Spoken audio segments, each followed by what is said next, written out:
Hai semuanya, Assalamualaikum warahmatullahi wabarakatuh. Perkenalkan, saya Santi Dwi Cahyani. Saya mahasiswi D3 Kebidanan Universitas Muhammad Husni Tamrin yang sekarang lagi menjalani studi semester 2. Kali ini saya akan menjelaskan tentang psikologi, lebih tepatnya mengelola perubahan psikologi.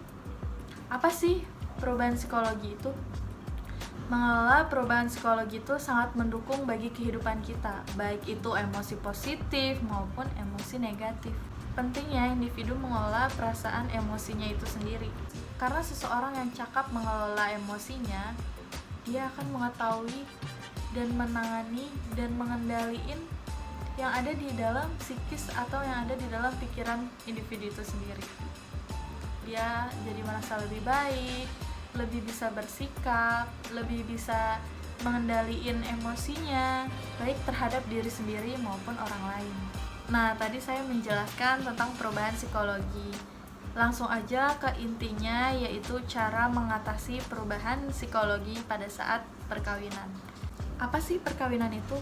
Perkawinan merupakan hal yang sakral, yang dimana di dalamnya mengandung hubungan saling cinta, saling sayang, saling kerjasama, saling toleransi, menjalani suka duka, saling peduli, menghargai, dan masih banyak pengertian-pengertian lain.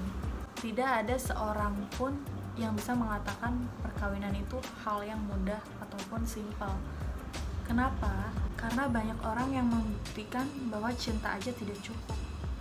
Di dalamnya masih banyak pengertian-pengertian lain yang berkaitan dengan perkawinan itu sendiri. Ada orang yang membuktikan sampai akhir hayat, tapi ada juga yang di tengah jalan, atau mungkin udah tidak berjodoh. Langsung saja ke intinya, yaitu cara mengatasi gangguan psikologis pada masa perkawinan. Yang pertama adalah komunikasi. Komunikasi itu sangat penting bagi perkawinan.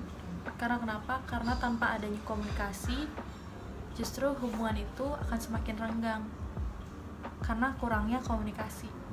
Komunikasi dari segala hal-hal yang kecil pun itu sangat penting, tentang mau makan apa hari ini, terus tentang bagaimana keadaan kamu hari ini, masih banyak yang lainnya, tentang keputusan untuk segera memiliki anak atau menunda, tentang ekonomi, tentang perkembangan. Cara mengatasi yang kedua adalah menghargai apapun hak-hak atau pendapat dari individu masing-masing dari dua belah pihak.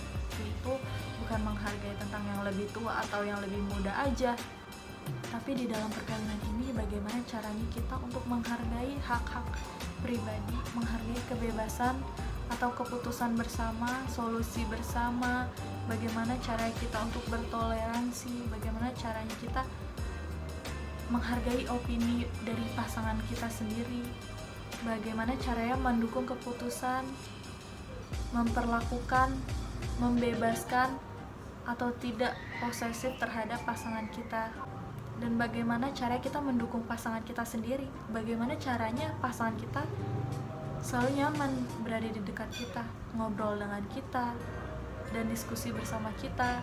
Yang ketiga adalah cara menjadi pendengar yang baik. Menjadi pendengar yang baik bagi pasangannya.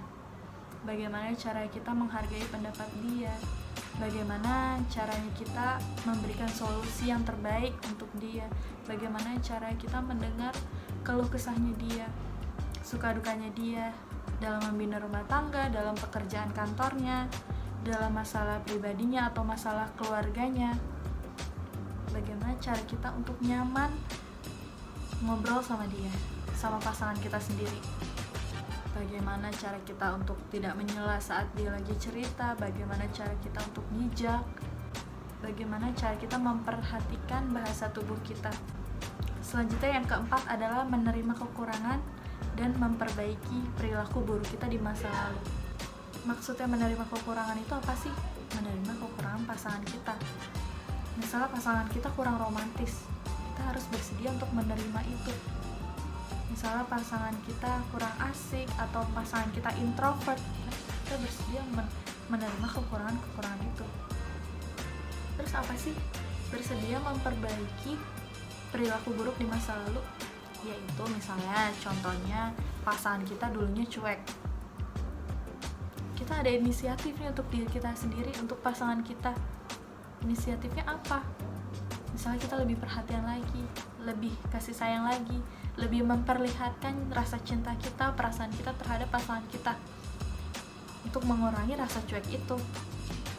Misalnya pasangan kita dulunya temperamen, kita siap nih memperbaiki perilaku buruk kita. Temperamen kan termasuk yang buruk, yang kasar gitu kan. Kita bisa memperbaiki menjadi tidak lebih temperamen, lebih sabar, terus kita lebih ikhlas, kita lebih tawakal, dan masih banyak memperbaiki perilaku buruk lainnya terhadap pasangan kita. Yang kelima atau yang terakhir adalah caranya me time atau quality time bersama keluarga. Me time untuk diri kita sendiri, quality time untuk keluarga.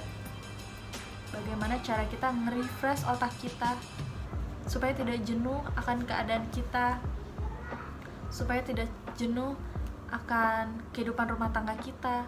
Misalnya kita jalan-jalan bersama pasangan ke suatu kota wisata di Jawa, ataupun mendaki gunung ataupun pantai.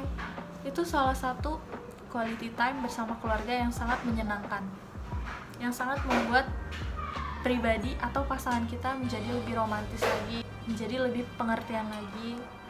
Serta saya juga ingin menambahkan untuk saling support. Saling support itu bagaimana cara kita mendukung pasangan kita, mendukung hak-hak yang diinginkan pasangan kita. Misalnya pasangan kita ingin ada me time bersama temannya, main bersama temannya, ya jarang-jarang juga, tapi kita harus menghargai apa yang diinginkan pasangan kita.